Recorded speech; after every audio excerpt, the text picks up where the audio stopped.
Kita tunjukkan bahwa kita ini adalah benar-benar orang yang ingin merdeka. Dan untuk kita, saudara-saudara, lebih baik kita hancur lebur daripada tidak merdeka. Sebelum kita tetap merdeka atau mati. Dan kita yakin, saudara-saudara, pada akhirnya pastilah kemenangan akan jatuh ke tangan kita. Sebab Allah selalu berada di pihak yang benar. Percayalah, saudara-saudara, Tuhan akan melindungi kita sekalian.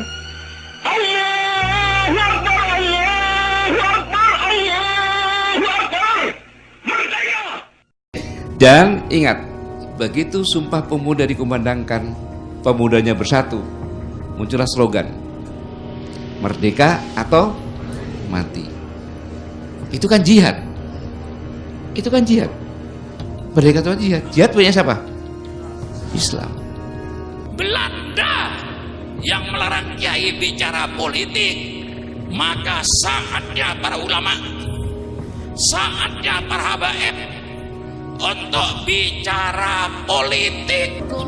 Jadi Indonesia bisa merdeka oleh umat Islam.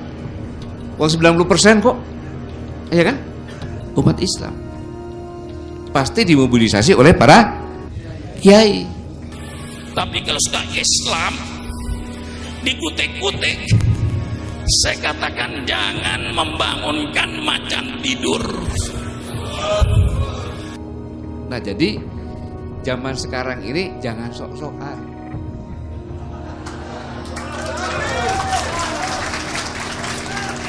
Jangan sok-sokan seolah dia yang memerdekakan bangsa ini, dia yang terus semau-maunya. Tidak bisa.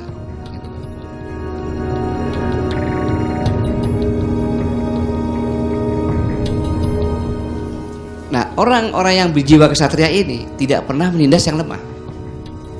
Pasti melindungi yang lemah. Ini kata kuncinya. Jadi Islam di sini tidak pernah menindas yang lemah, tapi melindungi yang lemah. Buktinya, pada saat mempersatukan, kita harus punya satu bahasa. Nyari bahasanya apa? Bukan bahasa Sumatera atau bukan bahasa Jawa. Kan seharusnya bahasa Indonesia itu bahasa Jawa kan? Jawa paling banyak orangnya kan? Enggak. Menggunakan bahasa Indonesia. Bahasa Indonesia itu dari mana? Dari Pulau Penyengat, Gurindam 12. Ambil yang kecil, kalau diambil yang kecil semuanya ikut. Karena sifat kesatria itu. Coba yang besar dilawan, tapi yang kecil ikut. Satu bangsa, satu bahasa, tanah air Indonesia. Nah, dalam menyatukan ini setelah satu, maka para pemuda-pemuda ini melakukan perjuangan. Nah, dalam perjuangan pada tahun 43 umat Islam mendirikan ada 3 divisi. Divisi Mujahidin, divisi Hizbullah, divisi Sabilillah. Ini menjadi kekuatan inti perjuangan. Dan ingat, begitu Sumpah Pemuda dikumandangkan, pemudanya bersatu, muncullah slogan merdeka atau mati. Itu kan jihad. Itu kan jihad. Merdeka atau jihad. Jihad punya siapa? Islam. Dengan merdeka atau mati, maka hanya perlu waktu cuma 17 tahun. 1928 sampai dengan 45. Hanya 17 tahun, yang tadinya 300 tahun lebih nggak berhasil. Begitu umat Islam menyatu, saya katakan umat Islam karena 90% penduduk Indonesia umat Islam. Dengan umat lainnya ya ada Kristen, ada Buddha bersama-sama. Hanya perlu waktu 17 tahun. Dengan jihad bisa bilang merdeka atau mati. Nah, tahun 43 ini siapa yang gaji? Gak ada gaji. Bikin divisi gak ada gaji, tapi dengan senang hati. Dengan senang hati. Makanya pada saat kemarin saya tampilkan seorang veteran dan kiai juga yang ikut berjuang. Nah, yang berjuang adalah semua rakyat Indonesia bersatu padu semuanya. Yang wanita jadi palang merah, bagian apa? Tidak orang dewasa, kecil-kecil, SMP, kelas umur 12 ikut berjuang semuanya. Berhasil merebut kemerdekaan. Hanya dengan senjata apa adanya, dengan percaya kepada kemampuan sendiri, tetapi kebersamaan yang luar biasa. Kebersamaan yang luar biasa. Nah, inilah divisi-divisi ini dipimpin oleh para kiai. Dipimpin oleh para kiai.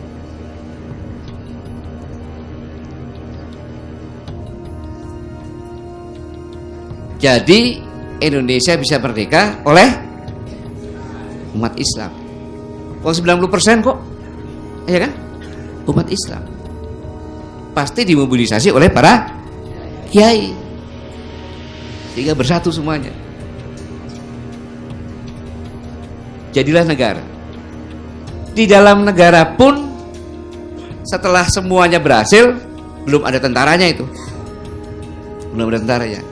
Begitu merdeka, sebagian kembali lagi, kiainya kembali lagi ke pesantren, ada yang ngajar lagi di sekolah-sekolah Muhammadiyah, ada yang macam-macam. Tapi ada juga yang tinggal di tempat untuk menjaga, memelihara kemerdekaan. Kemudian jadi BKR, itulah benih-benih tentara. Jadi tentara asal usulnya dari umat Islam. Udah pasti tuh, dari mana lagi? Nah, dalam konteks kedaulatan ini, para pejuang-pejuang tersebut, para ulama-ulama tersebut berpikir bahwa kita harus memelihara kemerdekaan ini, harus membuat rambu-rambu. Maka dibentuklah BPUPKI pada persiapan untuk merumuskan kemerdekaan ini. Isinya kiai juga. Ada Kiai Wahid Hasyim, Kiai Agus Halim, Kiai Haji Abdul Halim, Kiai Abdul Fatah, Kiai Maskur, Kiai Haji Mas Maskur, kemudian Kiai Haji A.A. Sanusi, dan komponen pemuda lainnya. Dengan kejiwaan, ingat nih, dengan kejiwaan, dengan nuansa kejiwaan, bahwa saya dulu mengalami sebagai bangsa yang dijajah sangat menyakitkan, sangat terhina. Kemudian saya berjuang mati-matian, saudara-saudara saya mengorbankan tenaga, pikiran, air mata, keringat, darah, bahkan nyawa. Saya tidak mau anak cucu saya mengalami hal seperti saya. Kira-kira benar gak ini? Maka harus merumuskan itu. Nah, dalam merumuskan ini, pembukaan Undang-Undang Dasar 45 pun bahasanya adalah berkat rahmat Allah yang Maha Kuasa. Bahasa apa itu? Bahasa Islam. Betapa nuansa kebatinannya, bahwa perjuangan semuanya itu adalah berkat rahmat dari Allah Subhanahu. Pembukaannya itu. Jadi sadar, disertai dengan keinginan luhur yang disampaikan tadi, keinginan luhur. Nah, jadi zaman sekarang ini jangan sok-sokan.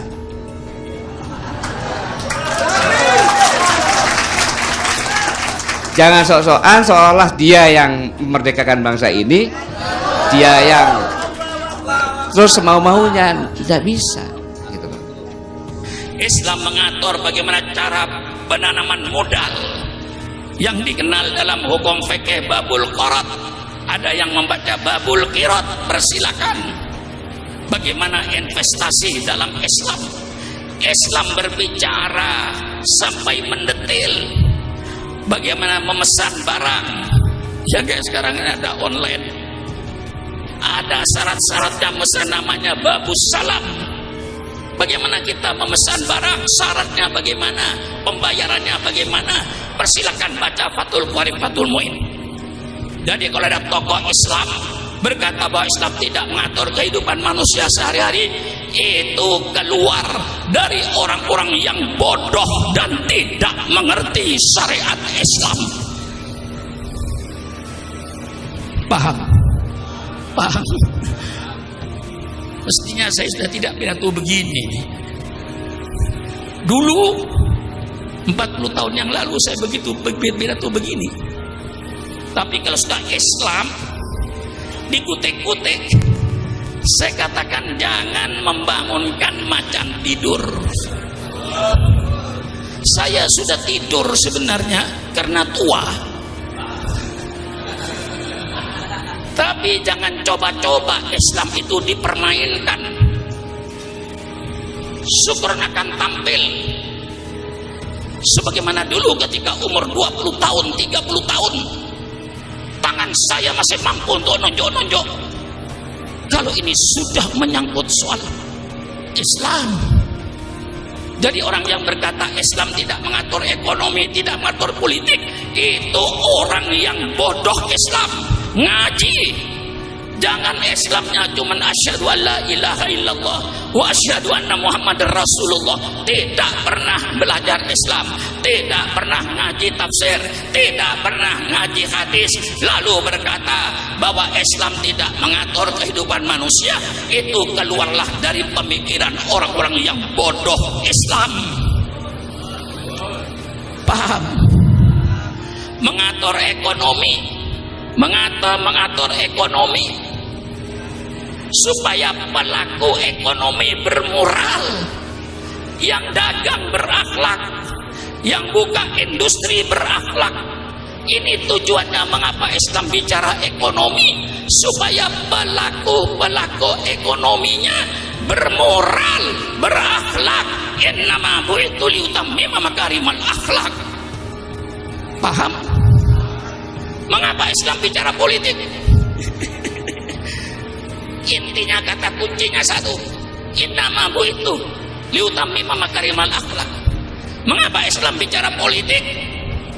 Islam bicara politik supaya pelaku politik bermoral, berakhlak. Sebagai seorang pemimpin, apa kewajibannya terhadap rakyatnya? Hai pemimpin-pemimpin, jangan kau berpikir apa yang akan saya ambil dari rakyat, tapi pemimpin, berpikirlah apa yang akan kau berikan kepada rakyatnya itu. Kalau kau selalu berpikir apa yang saya ambil dari rakyat, ya gampang, naikkan semua pajak. Maka pemerintah bukan berpikir apa yang saya ambil dari rakyat, tapi pemerintah berpikir apa yang harus saya berikan kepada rakyat. Bagaimana? Bagaimana? Ngotot lagi saya ini, dipancing Habib Hanif tadi itu. Lah ini Islam. Siapa bilang Islam tidak bicara politik? Yang melarang kiai bicara politik, yang melarang ulama bicara politik di masjid-masjid, di masjid taklim adalah Belanda. Sekali lagi, yang melarang kiai bicara politik, bicara soal negara, itu Belanda. Mengapa Belanda melarang kiai bicara politik? Karena Belanda ingin menjajah Indonesia sampai kiamat. Maka Belanda melarang. Banyak kitab-kitab dulu Kiai Maskur, mantan Menteri Agama, cerita kepada saya, banyak kitab-kitab yang dilarang oleh Belanda yang membangkitkan semangat anak muda. Namanya kitab Idotun Nasiin. Ya Kiai, masih ingat kitab Idotun Nasiin? Kitab Idotun Nasiin ini membangkitkan generasi muda. Kitabnya sekarang masih ada. Itu oleh Belanda dilarang. Kitab-kitab yang berbau politik, Ahkamus Sultaniyah dilarang. Baik yang disusun Imam Mawardi maupun yang disusun Imam Abu Ya'la. Tidak boleh bicara soal politik. Itu yang melarang Belanda. Yang melarang Belanda. Kalau sekarang ada tokoh di Indonesia melarang kiai bicara politik, berarti itu sisa-sisa. Tolong berhadapan dengan Syukur Makmun. Mari kita duduk di atas meja dengan damai, dengan sejuk, sambil minum kopi. Betul? Mari bicara. Jangan ngomong sembarangan kalau kau tidak ngerti Islam. Di mana kau ngajinya? Di mana kau menuntut ilmunya?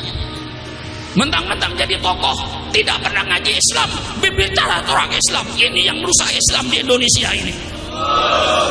Mari secara ilmiahnya saya kupas. Quran, ayat politik dalam Quran terlalu banyak. Saudara kenal baldatun thayyibatun wa rabbun ghafur? Di mana itu? Di mana itu? Apa baldatun thayyibatun wa rabbun ghafur? Negara yang baik, negara yang aman, negara yang damai, negara yang sejahtera. Itu dalam surat As-Saba. Itu tertulis dalam Al-Quran. Masih banyak ayat-ayat yang berbicara soal negara. Banyak. Saya kasih sebagian saja.